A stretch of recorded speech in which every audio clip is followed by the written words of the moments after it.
Bismillahirrahmanirrahim. Assalamualaikum warahmatullahi wabarakatuh. Innal hamdalillah nahmaduhu wa nasta'inuhu wa nastaghfiruh wa na'udzu billahi min shururi anfusina wa min sayyiati a'malina.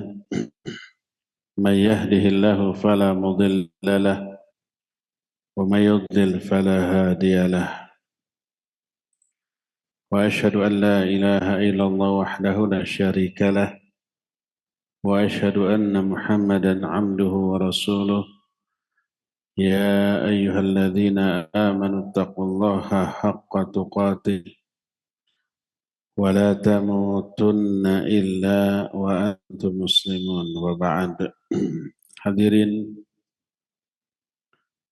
jamaah Masjid Agung Al-Ukhuwah Bandung, para pendengar radio Tarbiyah Sunnah Bandung, pendengar radio di Radio Roja di beberapa kota, dan radio-radio lain yang ikut gabung, para pemirsa Roja TV dan TV-TV lain, serta para netizen. Kembali kita berjumpa melanjutkan kajian kitab Mukhtasar Marijil Qabul. Kita sudah sampai pada bab keimanan yang memuat 6 poin. 5 poin sudah kita bahas, tinggal poin terakhir. Yang pertama, iman itu bertambah dan berkurang. Kedua, keimanan seseorang kadarnya beda-beda. Ada yang lebih kuat, ada yang sangat kuat, ada yang sedang, ada yang lemah.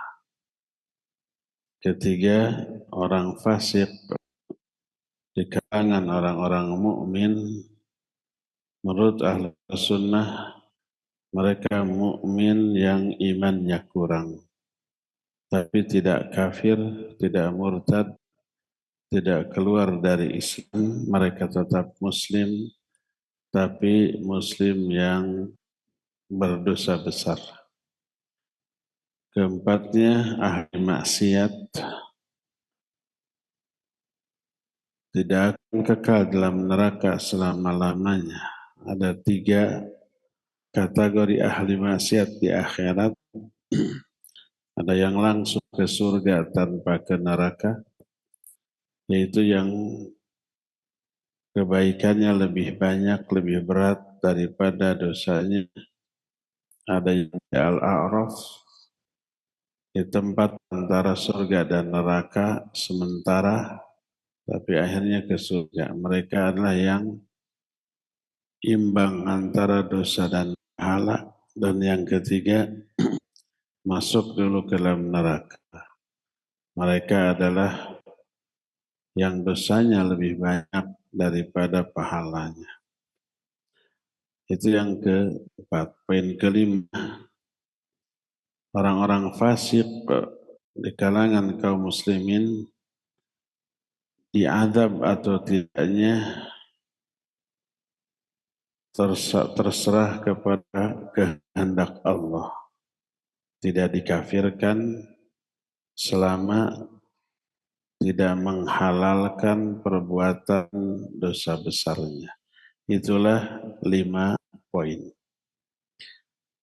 Kita masuk ke poin yang ke-6, at-taubatu fi haqqi kulli fardin maqbulatun ma lam yughargir sawa'un min kufrin aw dunahu min ayyi dzambin kana.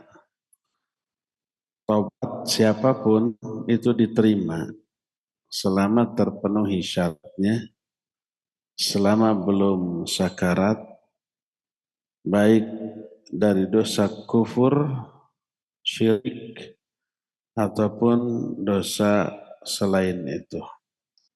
Inilah poin yang ke-6.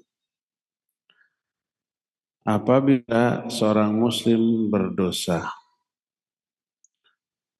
lalu taubat, selama syarat-syarat taubatnya terpenuhi, tobatnya diterima, termasuk dari dosa kufur dan syirik atau dosa besar di bawah itu. Allah Azza wa Jalla telah menyeru seluruh hambanya untuk tobat karena tak ada hamba yang bersih dari dosa.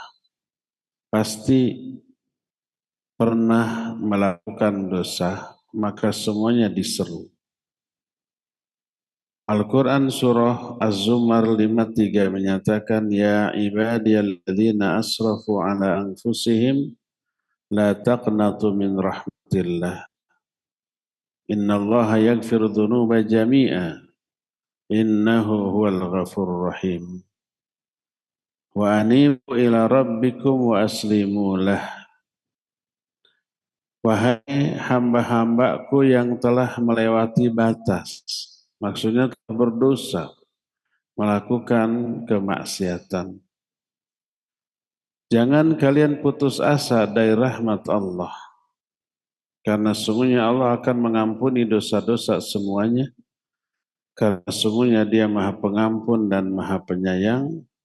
Lalu kembalilah kalian kepada Rabb kalian dan berserah dirilah padanya. Ini ayat dari Allah yang isinya seruan untuk bertobat kepada orang yang berdosa. Bahkan tidaklah Allah mengutus para rasul, tidak pula Allah menurunkan kitab, kecuali isinya berupa seruan kepada hamba-hambanya untuk tobat. Lalu Allah akan menerima tobatnya, dan Allah Maha penerima tobat dan Maha penyayang. Inilah yang Allah sukai, inilah yang Allah senangi dari hamba. Mereka berdosa terus bertobat. Tobatnya seorang hamba membuat Allah sangat bahagia. Sehingga diterangkan dalam salah satu hadis. Hadis ini sahih dari Anas radhiyallahu anhu. Berkata Rasul sallallahu alaihi wasallam, "Lallahu asyaddu farhan bi taubati 'abdihi hina yatubu ilaihi min ahadikum ana ala rahilatihi bi ardi falah fanfalatat minhu wa 'alaiha ta'amuhu wa syarabuhu fa aisa minha fa ata syajaratan fadta'a fi dhilliha qad aisa bainam kadzalik idh huwa biha qa'imatun 'indahu fa akhadha bi khitamiha thumma qala min syiddatil farah Allahumma anta 'abdi wa ana rabbuk akhta'a min syiddatil farah." Kata Nabi SAW, Allah benar-benar lebih berbahagia dengan tobatnya seorang hamba ketika bertobat dibanding kegembiraan salah seorang di antara kalian yang sedang mengembara di tengah padang pasir, bawa binatang tunggangan yang membawa seluruh perbekalan. Ada air, terutama air, makanan, mungkin uang. Tiba-tiba kudanya kabur. Semua perbekalannya di sana. Nggak bisa dikejar. Hilang dalam pandangan. Dia putus asa. Kayaknya dia akan mati di tengah padang pasir tanpa makanan, tanpa minum, tanpa air. Berjalan mau ke perkampungan pun sangat jauh, mustahil dicapai tanpa makanan. Akhirnya dia mendatangi sebatang pohon, berbaring di bawah naungan keteduhannya, dan dia sudah putus asa dari perbekalannya, putus asa dari kehidupannya. Ketika sedang demikian, tiba-tiba kuda yang membawa perbekalannya tadi datang lagi dan berdiri di sampingnya. Dia cepat bangkit. Dia cepat ambil tali kekang kudanya, lalu saking gembiranya dia berkata, "Ya Allah, Engkau hambaku dan aku Tuhanmu." Salah omong. Akhta'a in syiddatil farah. Dia salah ucap, saking bahagianya, saking senang. Harusnya ya Allah Engkau Tuhanku, aku hambamu. Ini terbalik. Ya Allah Engkau hambaku dan aku Robmu. Ini ungkapan kegembiraan yang tak terhingga. Karena dia sudah putus asa siap mati, barang bawaannya hilang, ternyata datang lagi dan kehidupannya berlangsung terus. Terbebas dari kematian. Senangnya bukan main, sampai salah omong. Kata Nabi SAW, Allah lebih senang dengan tobatnya seorang hamba dibanding kesenangan orang tadi yang telah memperoleh kembali kehidupannya dan seluruh perbekalannya. Inilah salah satu di antara faidah tobat membuat Allah sangat bahagia. Dan pintu tobat itu setiap detik, siang dan malam terbuka saking maha ghafur dan maha rahimnya Allah. Sehingga dalam hadis yang diterima dari Abu Musa al-Ash'ari radhiyallahu an, Nabi alaihi salatu wasallam bersabda, "Inna Allah azza wa jalla yabsutu yadahu bil lail liyatuba musii'un nahar wa yabsutu yadahu bin nahar liyatuba musii'ul lail hatta tatlu'a syamsu min maghribiha." Sesungguhnya Allah membentangkan tangannya di malam hari agar orang-orang yang berdosa di siang hari bertaubat. Allah siap menerima tobat mereka. Allah pun membentangkan tangannya di siang hari agar orang-orang yang berdosa di malam hari bertobat di siang harinya. Allah pun siap menerima tobatnya, terus berlangsung tiap hari, siang malam. Sampai kapan? Sampai matahari terbit dari sebelah barat. Nah, ayat dan hadis tentang tobat, anjuran tobat, anjuran untuk menghapus dosa, itu banyak ayat ataupun hadis, tak terhitung.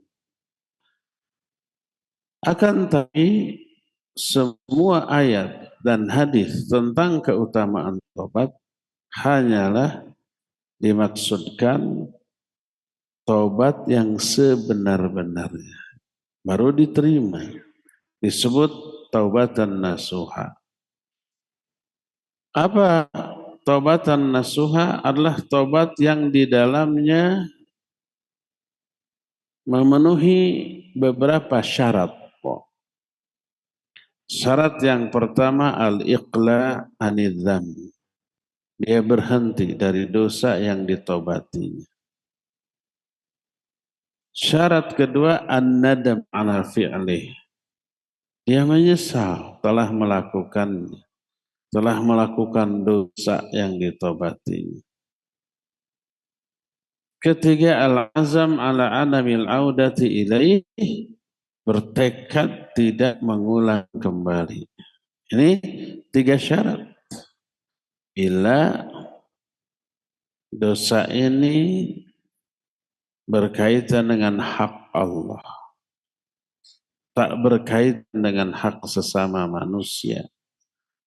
Bukan dosa zalim, bukan dosa memfitnah, berghibah, menipu, memukul, mencuri, bukan. Tapi dosa tentang hak Allah. seperti mengabaikan sholat, saum Ramadan, dan seterusnya. Maka 3 ini wajib dipenuhi. Pertama, berhenti dari dosa itu. Yang kedua, menyesal. Ketiga, bertekad tidak mengulang. Keempat, kalau dosa itu berkaitan dengan hak sesama manusia, hak adami, maka wajib minta dihalalkan bila memungkinkan. Kecuali kalau tidak memungkinkan, bahwa orangnya sudah tidak ada. Mungkin sudah mati, sudah pindah dan tidak diketahui. Ahli warisnya juga tidak diketahui. Kalau memungkinkan, minta dihalalkan, minta maaf. Berdasarkan sabda Rasul sallallahu alaihi wasallam dalam hadis yang sahih, "Man kana indahu li akhihi madlamah falyatahallal minhu al-yawm. Fa innahu laysa thamma dinarun wala dirham." Siapa orang yang memiliki kezaliman kepada saudaranya, dia sudah berbuat zalim, segera minta dihalalkan dari orang itu sekarang, minta maaf. Karena nanti di akhirat tidak ada dinar, tidak ada dirham.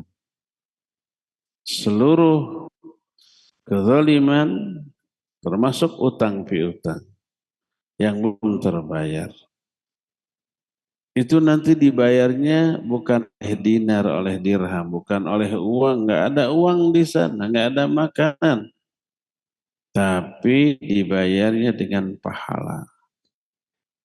Semua orang yang pernah kita zalimi ngambil pahala dari kita. Habis.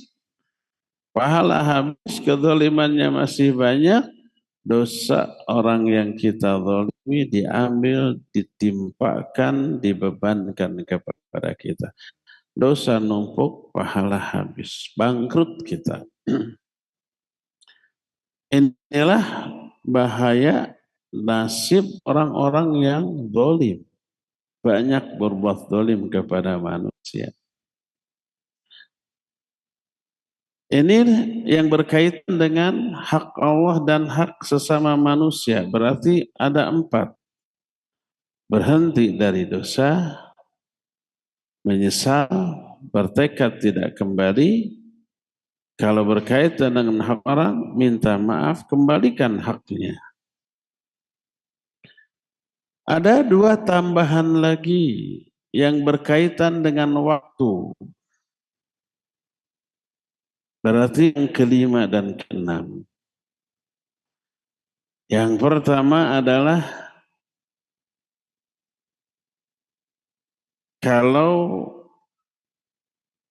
taubatnya itu dilakukan sebelum sakaratul maut. Sebelum nyawa sampai di tenggorokan. Kalau nyawa sudah di tenggorokan, sudah sakarat, lalu tobat, percuma. Tobatnya tidak akan diterima oleh Allah Azza wa Jalla. Berdasarkan banyak ayat dan hadis yang sahih tentang hal ini. Di antaranya Al-Quran. Surah An-Nisa ayat 17 dan ayat yang ke-18. Allah menyatakan, innamat taubatu 'alallah lilladzina ya'maluna as-su'a bijahalatin tsumma yatubuna min qarib fa ulaika yatubullahu 'alaihim wa kana Allahu 'aliman hakima. Wa laysatit taubatu lilladzina ya'maluna as-sayyi'at hatta idza hadara ahadahumul mautu qala inni tubtul an. Walalladzina yamutuna wa hum kufar ulaika a'tadna lahum 'adzaban alima. Kata Allah, taubat yang diterima oleh Allah hanyalah taubat bagi orang-orang yang melakukan dosa karena kebodohan lalu segera taubat. Mereka adalah orang-orang yang taubatnya diterima oleh Allah dan Allah Maha mengetahui dan Maha bijaksana. Taubat tidak diperuntukkan bagi orang-orang yang berbuat dosa, sehingga apabila kematian mendatanginya, sakarat, baru dia tobat dengan matan, aku tobat sekarang. Lagi sakarat tobat, enggak diterima. Bukan bagi orang yang seperti itu tobat yang diterima. Tapi ketika sehat, segar bugar, baru tobat. Kalau umpamanya tobatnya dilakukan lagi sakarat, sudah putus asa dari kehidupan, maka ditolak tobatnya. Nah, salah satu di antara kalimat yang ada di dalam ayat tadi adalah tobat itu bagi orang yang melakukan dosa karena kebodohan. Apa maknanya? Berkata Abu Aliyah, annahu kana yuhaddits anna ashab Rasulillah sallallahu alaihi wasallam kanu yaqulun kullu dzambin asabahu 'abdun fahuwa jahalah. Abu Aliyah menceritakan bahwa para sahabat Nabi dulu pernah berkata, apa kata para sahabat? Semua dosa yang dilakukan oleh seorang hamba itu karena kebodohan. Ketika seorang hamba melakukan dosa, saat itu dia bodoh. Kalau tidak bodoh, nggak mungkin berani melakukan dosa. Bodoh tentang apa? Banyak poin yang dia bodoh ketika berdosa. Apa saja? Pertama, dia bodoh tentang pengawasan Allah dan para malaikat kepadanya. Seandainya dia menyadari ketika berbuat dosa bahwa Allah melihat, para malaikat melihat, bahkan mencatat, niscaya tak akan berani dia melakukan itu. Allah selalu mengawasi setiap saat. Para malaikat kanan kiri ada raqib dan atid. Ma yalfidhu min qawlin illa ladaihi raqibun atid. Tidak ada satupun kata yang keluar dari mulut kecuali sampingnya ada raqib atid. Depan belakang ada malaikat hafazah. Lahu muaqibatun min baini yadayhi wa khalfihi yahfazunahu min amrillah. Ada malaikat qarin, ma minkum min ahadin illa wukila ilaihi qarinu minal jin wa qarinu minal malaikah. Tak ada seorang pun di antara kalian kecuali diutus, ditugaskan satu qarin bangsa jin, satu qarin bangsa malaikat. Setiap kita ada jin qarin dan jin malaikat. Jin qarin mengajak kepada keburukan, jin malaikat mengajak kepada kebaikan. Ada raqib dan atid, ada malaikat hafadzah depan belakang, ada malaikat qarin. Ada Allah yang mengawasi. Kalau sadar bahwa kita ditatap, diawasi oleh Allah, oleh para malaikat, berani enggak berbuat dosa? Enggak. Jangankan oleh Allah, oleh manusia. Dilihat lagi berbuat dosa, langsung berhenti. Langsung dia berganti amalan menjadi amalan baik. Itu pertama. Makanya selama orang itu melakukan dosa, dia bodoh. Bahwa Allah mengawasi, para malaikat mengawasi, bahkan para malaikat mencatat. Kedua, bodoh terhadap akibat dari dosa itu. Akibat dari dosa luar biasa. Merembet kemana-mana. Dosa mengakibatkan hati keras. Sehingga apa akibatnya? Enggak merasakan lagi lezat dan nikmatnya ibadah. Makanya kenapa kebanyakan kaum muslimin tidak merasakan nikmatnya sholat, nikmatnya baca Quran, berzikir dan berdoa. Karena hatinya dipenuhi oleh dosa. Keras. Terus kecenderungan kepada dosa dan maksiat itu karena efek dosa. Terus apalagi tercabut hidayah dari dirinya, makanya berat melakukan ibadah. Haroream malas beramal soleh. Terus yang terlebih diazab di alam kubur dan apalagi di neraka. Andai dosa kita, dosa terkecil dan memperoleh azab teringan di akhirat, tahukah azab teringan di neraka dikasih sepasang sandal dari api neraka. Begitu dipakai, apa yang terjadi? Ubun-ubunnya mendidih. Kalau ubun-ubun bagian terjauh dari sendal. Sendal kan dipakainya di kaki. Nggak kebayang gimana kaki. Pinggulnya badan. Itu dosa, itu adalah azab terenteng, teringan di neraka. Nah, kadang orang sadar berbuat dosa ini haram. Allah menyaksikan, para malaikat melihat, mencatat. Tenang, nanti bisa tobat, dihapus. Muncul pikiran itu. Itu jebakan iblis laknatullahi alaih. Yang selalu membisikkan tipuan, PHP, memberi harapan palsu, memberikan janji gombal. Tahu nggak ayat kamatsali syaitan idh qala lil insani kfur falamma kafara qala inni bari'um mink inni akhafullaha rabbal alamin. Surah Al-Hasyr ayat 16. Seperti syaitan ketika bicara kepada orang, kufur kamu. Orang ini nurut, kufur.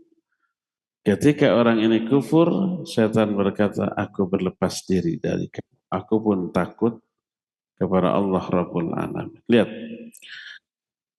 ayat ini tentang orang yang berdosa, mau dihukum mati, setan menjanjikan mau menyelamatkan. Dengan catatan, kamu sujud kepada saya sekarang. Orang itu ahli ibadah, kemudian nggak mau. Syirik. Apa kata setan? Daripada kamu mati bergelimang dosa. Kamu sujud, saya bebaskan, setelah itu kamu taubat. Bisa memperbaiki diri.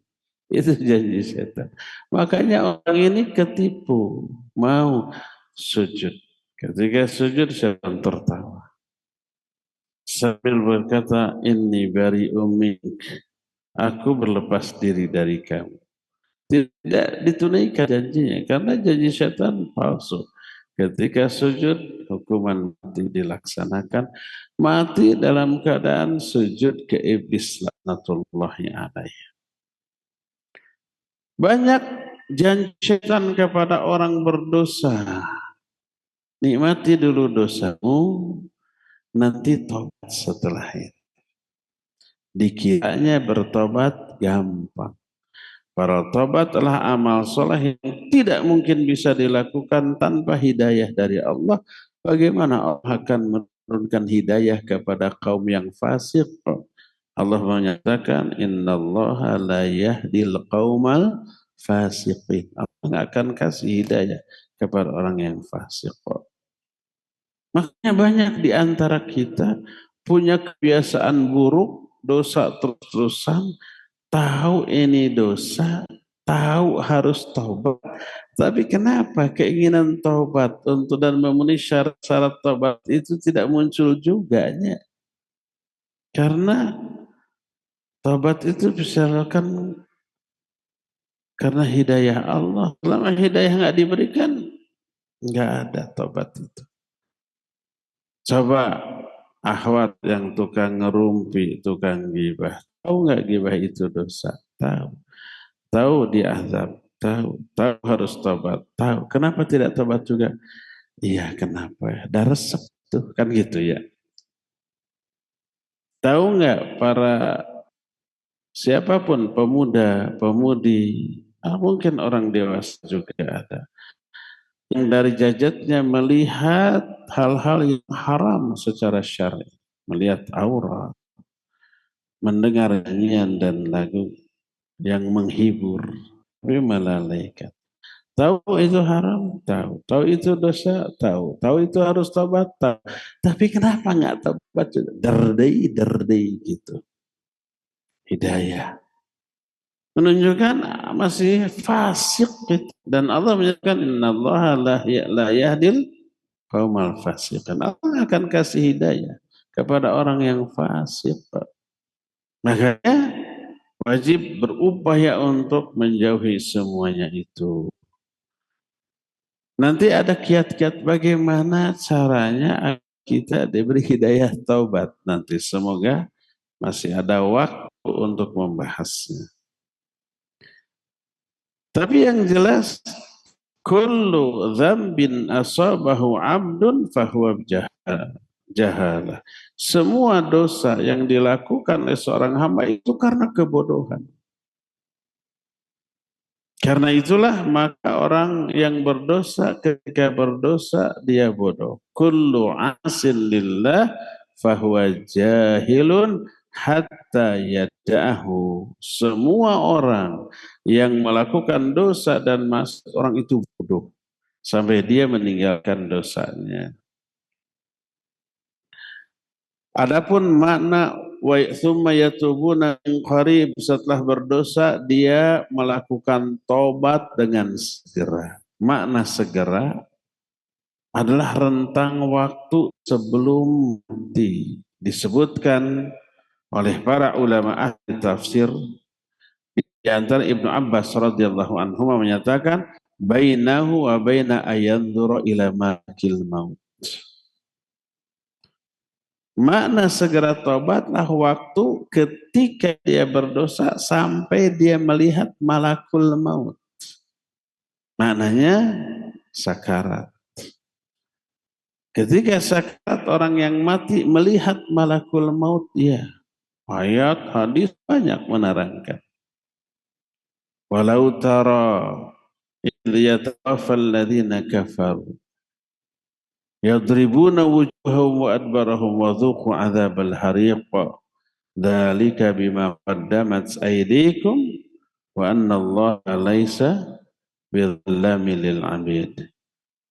Seandainya engkau melihat ketika para malaikat mewafatkan orang-orang kafir, mereka memukuli wajah-wajahnya, punggung-punggungnya semua dipukuli sambil membentak, rasakan oleh kalian azab yang membakar. Yang demikian itu disebabkan karena dosa-dosa kalian dan Allah tidak pernah zalim kepada hamba-hambanya. Ketika seorang baik mukmin ataupun kafir akan mati, turun malaikat dari langit. Jumlahnya tak bisa dihitung saking banyak. Kalau yang akan mati ini orang mukmin oleh malaikat yang turun, malaikat rahmat, wajahnya bersinar, ramah, sumringah, membawa kain kafan dari surga, aroma wangian dari surga. Mereka duduk di sekeliling orang mukmin yang akan mati ini dengan radius sejauh mata memandang banyak. Tsumma yaji'uhu malak maut alaihi salatu wassalam. Lalu datanglah malaikat maut, malakul maut. Hatta yajlisa inda ra'si.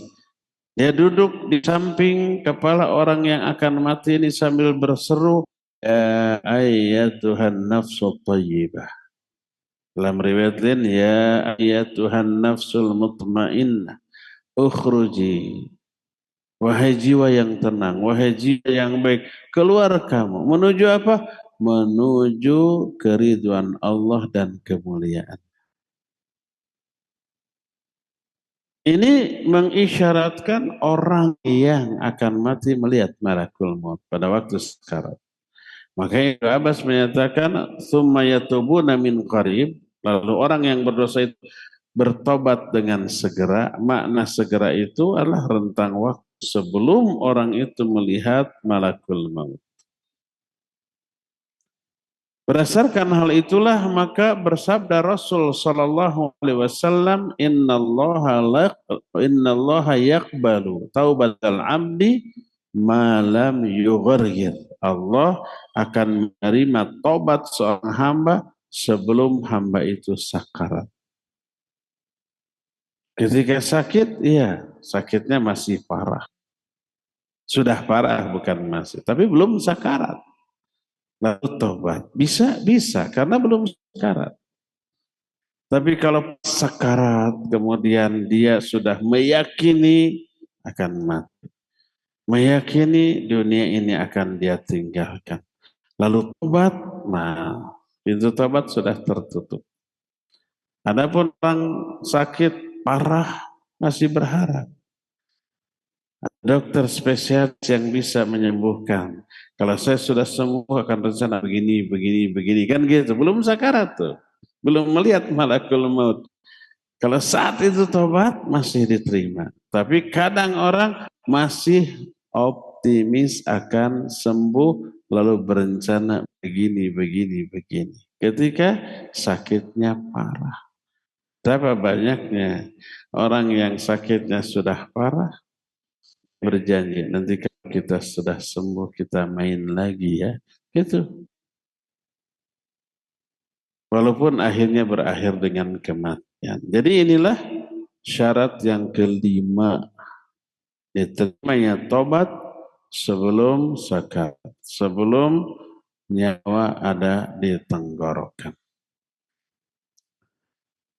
Adapun keenam berkaitan dengan umur dunia. Tobat akan ditutup pintunya kalau matahari sudah terbit dari barat. Sekarang kan masih timur ya. Saya nggak tahu tadi pagi nggak lihat terbit dari mana. Kayaknya masih timur ya, belum di barat. Karena begitu terbit dari barat dan semua orang melihat, semua orang beriman dong. Yang tadinya kafir masuk Islam, yang tadinya ahli maksiat berhenti dari kemaksiatannya, yang tadinya tidak sholat jadi rajin sholat, yang tadinya tidak pernah beramal soleh, tidak infak dan sodakoh jadi infak dan sodakoh. Pokoknya semua orang beriman. Karena diyakini umur dunia tak lama lagi. Dia sudah putus asa dari dunia. Sama keadaannya dengan orang yang sakarat tadi. Saat itu tobat ditolak. Sebagaimana diterangkan dalam hadis. Di antaranya berkata Nabi SAW, hadis ini sahih riwayat Imam Bukhari. Dalam kitab Sahih Bukhari. Dari Abu Hurairah radhiyallahu an, la taqum as-sa'atu hatta tatlu asy-syamsu min maghribiha.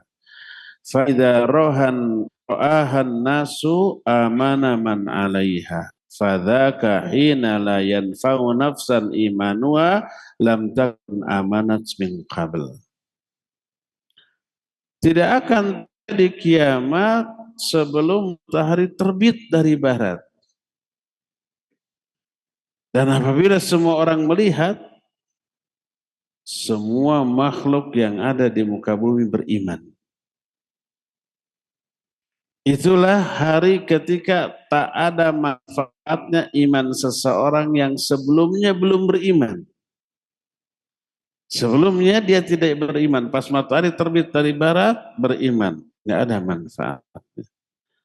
Sebelum matahari terbit dari barat, dia tidak pernah ibadah, tidak pernah melakukan kebaikan walaupun ngaku muslim. Pas matahari terbit dari barat, mendadak sholat, mendadak beramal soleh, beribadah, melakukan banyak kebaikan, berhenti dari dosa-dosa.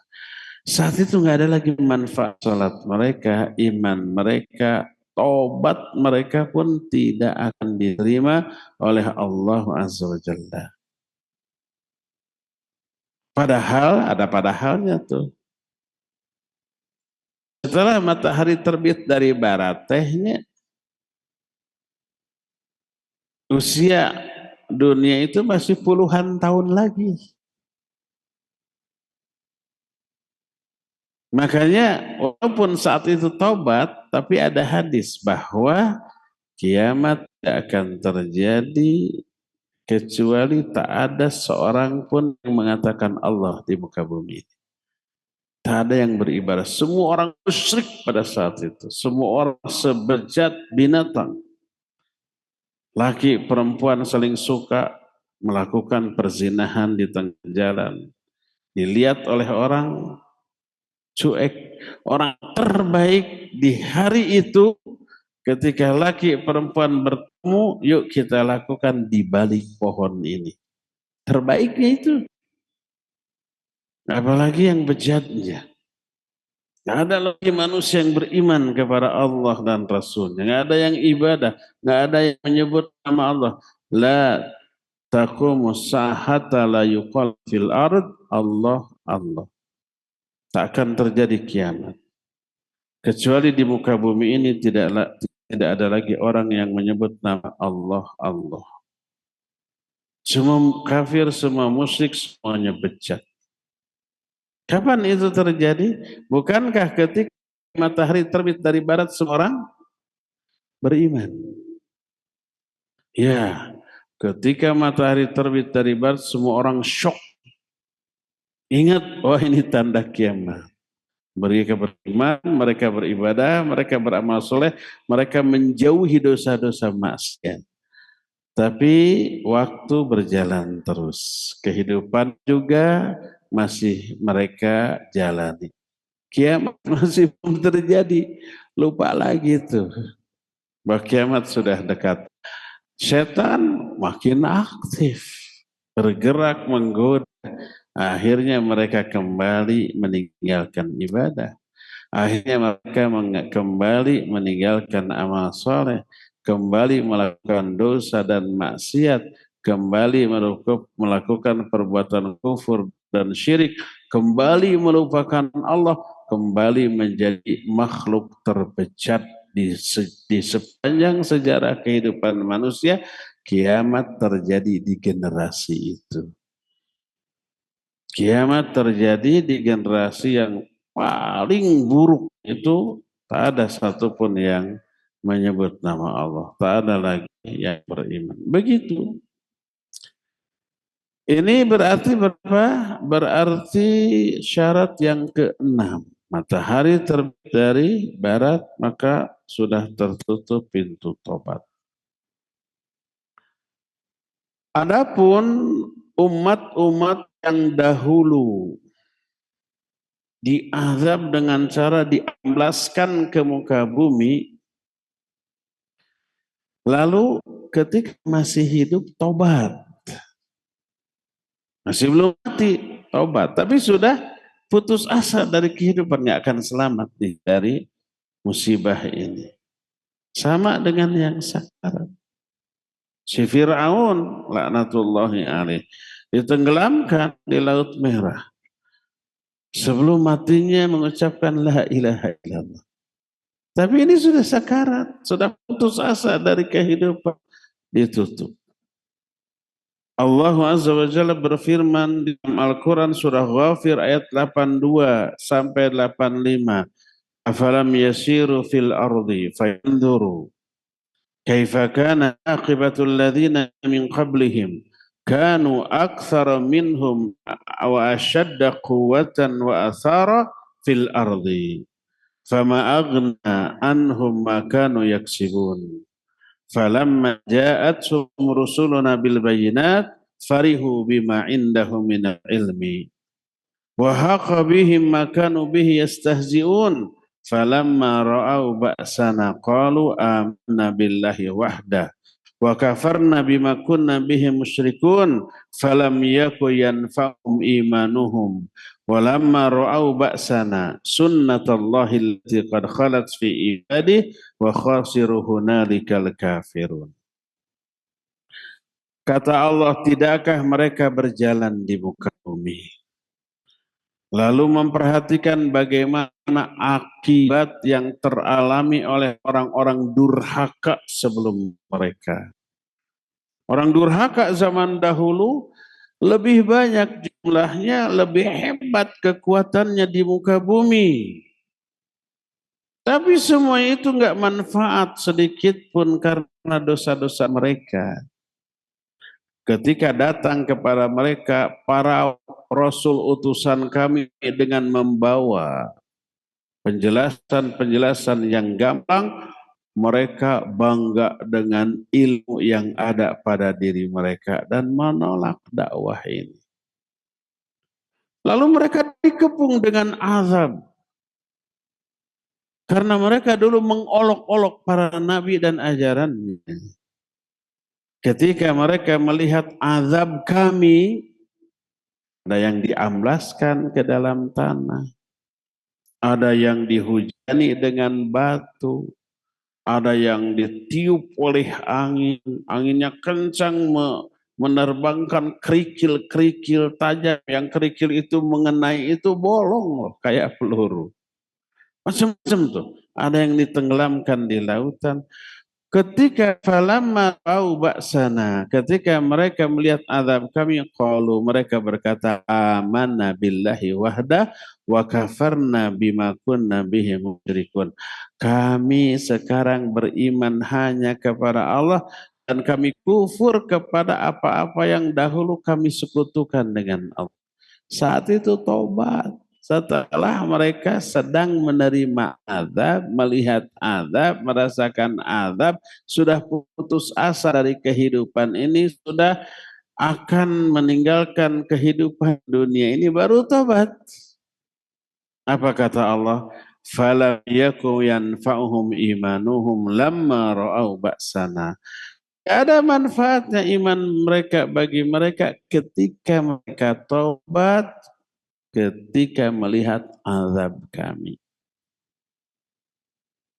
Oleh karena itulah, baik orang yang sedang diazab, tobat nggak diterima. Orang yang lagi sakarat, tobat nggak diterima. Orang yang melihat matahari terbit dari sebelah barat, tobat nggak diterima. Intinya sama. Saat itu mereka sudah putus asa untuk bisa meneruskan hidup. Nggak akan hidup lagi. Pasti dunia ditinggalkan, pasti mati. Nah saat itu tobat, ditutup pintu tobat. Ini 6 syarat tobat. Tapi masih ada satu lagi. Syarat tobat yang harus dipenuhi, yaitu apa? Ikhlas. Lillahi ta'ala. Sebab ada orang tobat hanya untuk kepentingan dunia. Berhenti dia dari perbuatan dosa, tapi untuk kepentingan dunia. Seperti pencuri, penjudi. Dia bilang kalau saya nggak mencuri, nggak berjudi, tidak maling, tidak merampok, saya nggak bisa makan, nggak bisa ngasih makan anak istri. Saya mau berhenti judi, berhenti maling, berhenti merampok asal saya diberi tunjangan sebulan 10 juta. Baru saya tobat. Itu mah tidak ikhlas satu. Itu mah tidak karena Allah Azza wa Jalla. Jadi ikhlas ini landasan bagi seluruh amalan, termasuk tobat ya. Apabila tobatnya pamer, tobatnya hanya ingin dipuji, tobatnya pura-pura, atau tobatnya karena kepentingan dunia, maka tobatnya tidak sah dan tidak akan diterima oleh Allah Azza wa Jalla. 7 syarat tobat. Dan itulah yang disebut dengan taubatan nasuha. Itu yang kata Allah dalam Al-Quran. Ya ayyuhalladzina amanu tubu ilallahi taubatan nasuha. Asa rabbukum ayyukafira ankum sayiatikum wa yudkhilakum jannat. Hei orang-orang yang beriman. Tobatlah kalian kepada Allah dengan sebenar-benarnya tobat. Maka Allah akan mengampuni dosa-dosa kalian dan akan masukkan kalian ke dalam surga. Ya. Tobat memiliki banyak faidah yang menguntungkan bagi kita. Apa sajakah itu? Pertama, orang yang tobat dicintai oleh Allah SWT. Kalau sudah dicintai, jangankan oleh Allah atau dicintai oleh orang yang berkuasa, yang berharta, wah sudah senang. Itu baru orang, apalagi oleh penguasa alam jagat raya, yaitu Allah. Allah menyatakan dalam Al-Quran surah Al-Baqarah 222, Innallaha yuhibbut tawwabin wa yuhibbul mutatahhirin. Sesungguhnya Allah mencintai orang yang taubat dan mencintai orang-orang yang bersuci. Itu yang pertama. Kedua, orang yang taubat pasti untung, pasti bahagia. Kata siapa? Allah yang menjamin.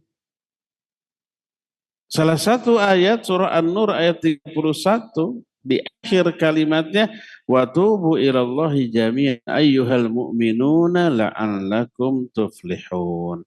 Bertobatlah kalian kepada Allah semuanya wahai orang-orang mukmin la'allakum tuflihun, la'allakum agar kamu bertakwa, agar kamu bahagia. Seringkali la'alla diterjemahkan mudah-mudahan atau semoga. Kalau mudah-mudahan dan semoga ada pengertian tidak pastinya. Selamat jalannya, semoga selamat sampai di tempat. Pasti selamat? Tidak pasti. Moga-moga itu ketidakpastian. Tapi lafaz ta'ala maknanya pasti. Ibnu Abbas yang menyatakan semua lafaz ta'ala maknanya pasti.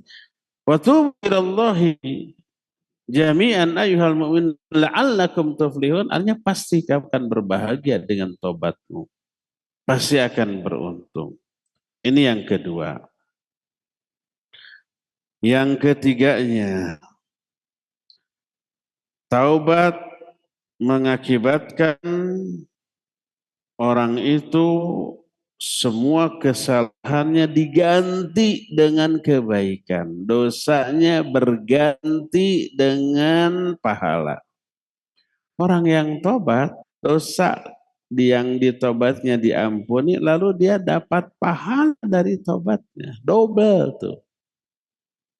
Double tuh hanya yang berkaitan dengan dosa dan pahala. Orang yang tobat, dosanya dihapus, dikasih pahala.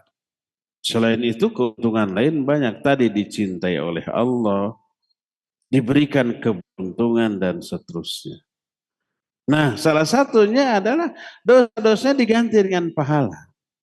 Sebagaimana firman Allah dalam Al-Quran dalam surah Al-Furqan ayat 68 sampai ayat 70.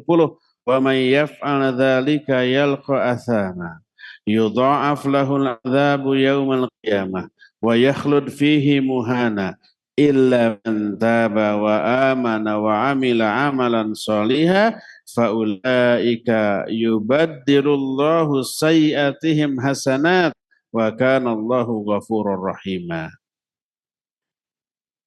Siapa yang melakukan dosa ini, dia terjerumus dalam dosa akan dilipat gandakan baginya azab pada hari kiamat.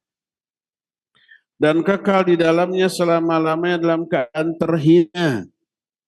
Kecuali orang yang taubat. Lalu beramal soleh. Setelah taubat dia beramal soleh.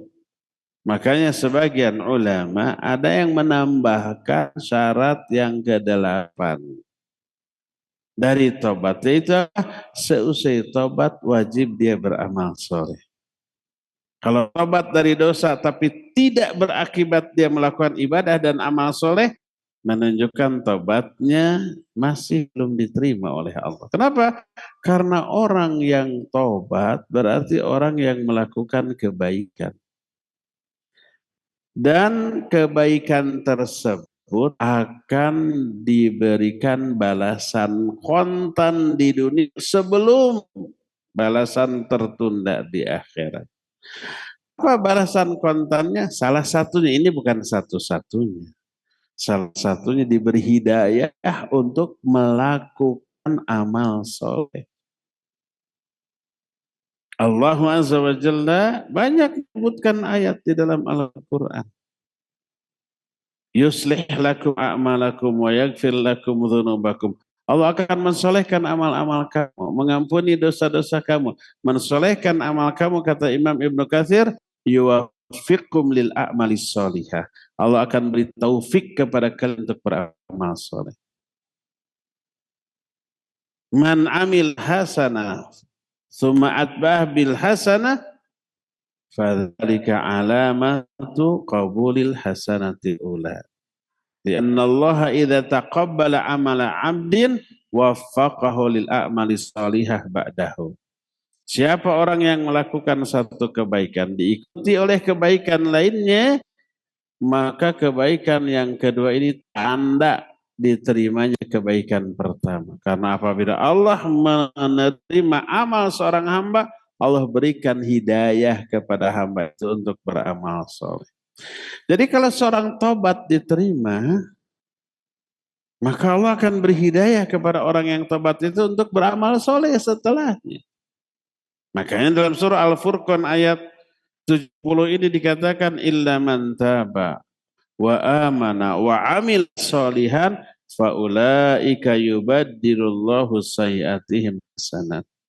Siapa yang tobat lalu beramal soleh, maka merekalah orang-orang yang dosa-dosanya oleh Allah diganti dengan pahala kebaikan. Maka salah satu di antara tobat yang diterima adalah orang itu akan memperoleh hidayah untuk beramal soleh, plus Allah ganti semua dosa-dosanya dengan pahala-pahala. Banyak lagi tuh faedah dari taubat yang diterima oleh Allah Azza wa Jalla. Karena itulah maka taubat amalan yang luar biasa agung, luhur nilainya, tinggi sekali derajatnya, dan membuat Allah Azza wa Jalla lebih berbahagia dibanding kebahagiaan orang yang kehilangan perbekalan, lalu perbekalannya itu kembali kepadanya. Ya, inilah penjelasan kita di sore hari ini, cukup sampai di sini. Semoga Allah Azza wa Jalla menganugerahkan kita hidayah untuk bertaubat, dan semoga Allah Subhanahu wa taala merizqikan kita wafat dalam keadaan husnul khatimah. Allahumma rizqna husnul khatimah. Waj'alna bi rahmatika min ahlil jannah. Allahumma rizqna husnul khatimah. Waj'alna bi rahmatika min ahlil jannah.